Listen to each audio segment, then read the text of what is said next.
Voilà. Alors avec ça, ben, je vais créer un calque de réglage. Si on crée un calque de réglage en ayant une sélection active sur l'image, la sélection va devenir le masque de fusion du calque. Elle ne va agir, le calque ne va agir que dans la zone actuellement sélectionnée. D'accord? Donc en ayant cette zone sélectionnée là, je vais créer un calque de réglage de type... bon, ben, je peux choisir de type niveau éventuellement. Oui, on va faire ça de type niveau. OK. Et donc, le calque de réglage possède maintenant un masque de fusion qui fait en sorte que ça n'agit qu'à cet endroit-là.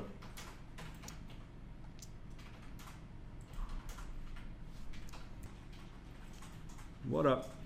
Alors, le calque de réglage de type niveau me permet de modifier la luminosité. Et alors, le but est que la luminosité devienne comme mon autre carré de référence. Un des trois. Ben, par exemple, je vais dire que ça doit devenir foncé. Donc, je vais bouger ici, dans le réglage niveau, bouger l'indicateur là, qui permet de modifier l'intensité lumineuse des tons moyens. Donc, pas les plus foncés, pas les plus clairs, mais les tons moyens. Et voilà. Alors, il y a une astuce, parce qu'en fait, faire ça, ça modifie parfois la couleur. Mais si vous faites passer le calque en mode luminosité, il ne devrait pas tant changer la couleur derrière. Donc, le calque en mode luminosité va moins changer la couleur que s'il est en mode normal.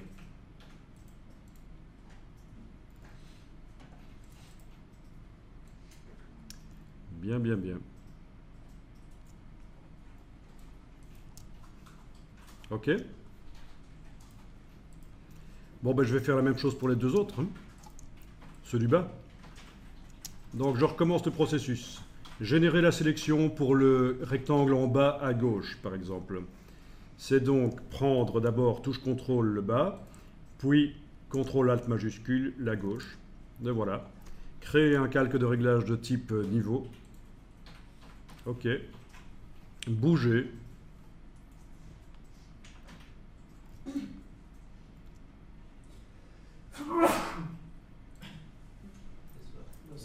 Voilà. Le calque, je peux le faire passer en mode luminosité pour qu'il change moins la couleur.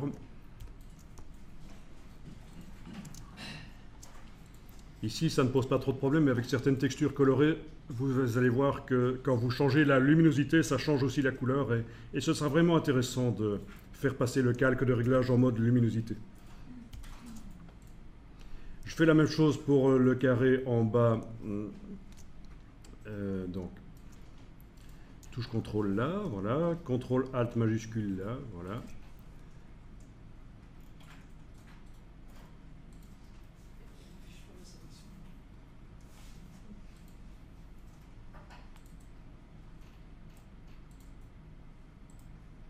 Voilà. Et alors, je vais enregistrer ça.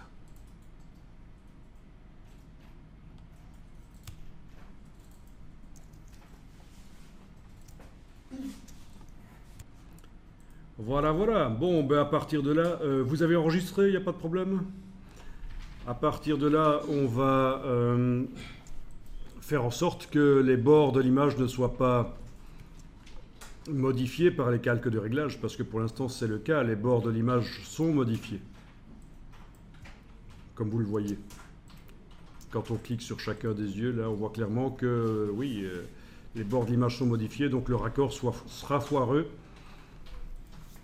Eh bien, on va mettre par exemple les trois calques de réglage dans un groupe. J'active les trois calques, je les mets dans un groupe. Nouveau groupe d'après des calques.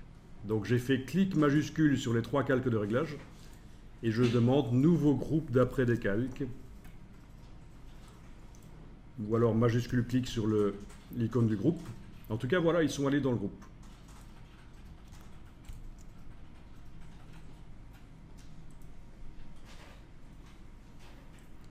Puis je vais ajouter un masque de fusion sur ce groupe. Le groupe est fermé ici. Je vais ajouter un masque de fusion sur le groupe. Calque, masque de fusion, tout faire apparaître. Menu calque, masque de fusion, tout faire apparaître, ou alors vous cliquez sur l'icône du masque. Et dans ce masque de fusion, vous allez pouvoir dessiner en noir à bord flou, dans le masque de fusion, avec le pinceau, le vrai pinceau, voilà. Avec le pinceau en noir.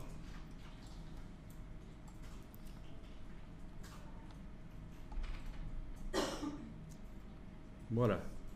Et alors le but est que les bords de l'image ne soient pas modifiés par le réglage.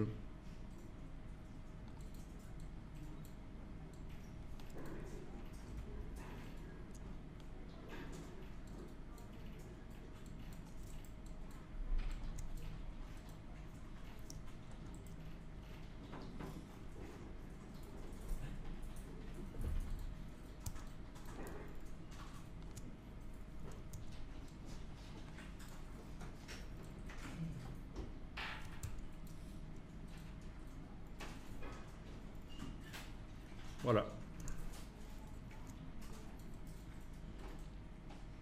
Donc là, on a normalisé la luminosité sur une image qui n'avait pas une lumière unie. Il y avait des parties plus claires et plus foncées. Il nous reste à faire un calque vide et le tampon pour régler le problème des raccords qui sont encore un peu visibles. Donc un calque vide que j'ai créé.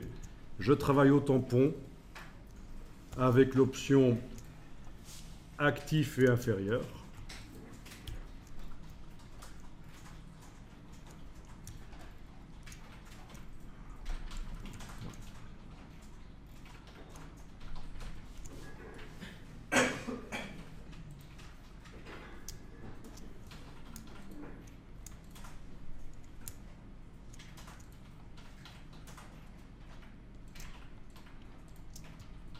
Et c'est là que votre technique du calque dupliqué montrerait ses limites. Parce que là, je suis en train de dupliquer des pixels tels que je les vois. Ils ne font pas partie d'un calque, les pixels, vraiment. C'est les pixels modifiés par des calques de réglage que je suis en train de dupliquer.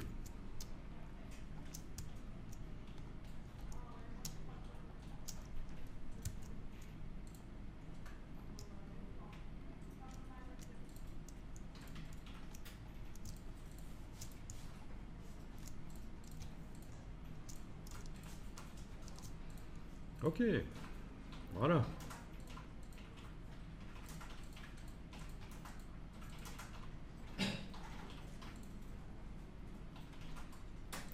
Eh bien, je vais enregistrer ça et tester.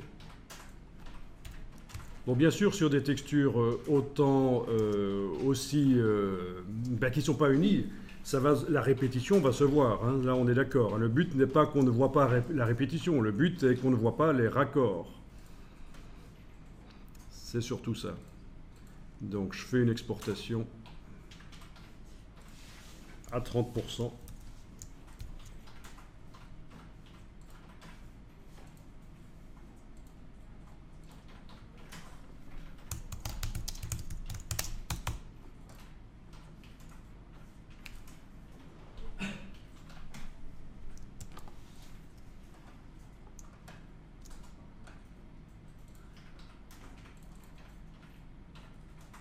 Voilà. Ouais, peut-être que... Oui, non, là j'ai fait une erreur. Il fallait pas faire à 30% parce qu'elle était déjà très petite en fait. Bon, je refais une exportation. À 100% cette fois-ci. Voilà, 100%. 615 sur 461, ça va.